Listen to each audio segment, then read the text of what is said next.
عورت کا تنگ لباس پہننا حرام ہے۔ اس دور کے حالات بہت حد تک بدل گئے ہیں۔ عورتوں کی ایک بڑی تعداد نے اپنی حیا کی چادر اتار پھینکی ہے۔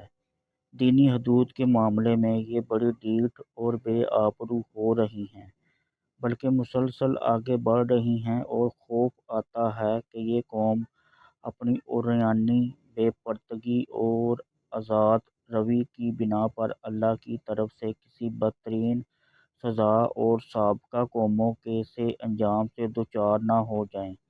انہوں نے ایسے لباس پہننے شروع کر دیے ہیں جو ان کے جسم کے انگ انگ اور نشیب و فراز کو ظاہر کرتے ہیں۔ بازو، چھاتیاں، کمر اور سرین سب نمایاں ہوتی ہیں، اور جو کپڑے انہوں نے پہنے ہوئے ہوتے ہیں اس قدر باریک اور مہین ہوتے ہیں کہ ان سے ان کے جسم کی رنگت تک جھلکتی ہے۔ بازو بہت مختصر اور تنگ، بلکہ نیچے سے پنڈلیاں تک ننگی ہوتی ہیں، اور یقیناً یہ چیزیں انہیں فرنگیوں کی تقلید اور پیروی سے ملی ہیں۔ یہ کیفیات انتہائی بے حیائی، اور لوگ اس صورت حال پر خاموش تماشائی بنے ہوئے ہیں۔ ان کا یہ طرز عمل اللہ کی حدود میں مداحنت، اللہ کی نافرمانی اور احمقوں کی اطاعت ہے۔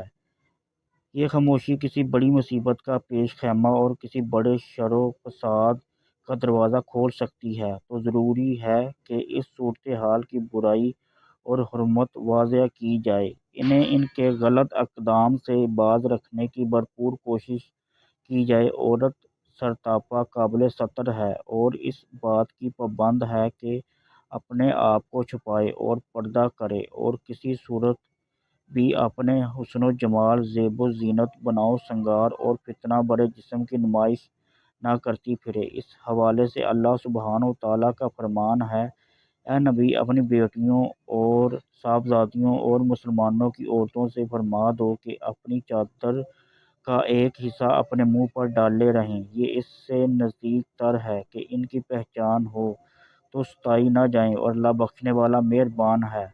لباس، بالخصوص عورت کا، ایسا ہونا چاہیے جو اس کے جسم کو پوری طرح چھپا لے۔ کپڑا موٹا اور کھلا ہونا چاہیے کہ اس سے جسم کے اعضاء کی جسامت نمایاں نہ ہو۔ مسلمان عورت پابند ہے کہ اپنے آپ کو چھپائے اور پردہ کرے، کیونکہ وہ سراسر عورت ہے، یعنی ستر اور چھپانے کی چیز ہے۔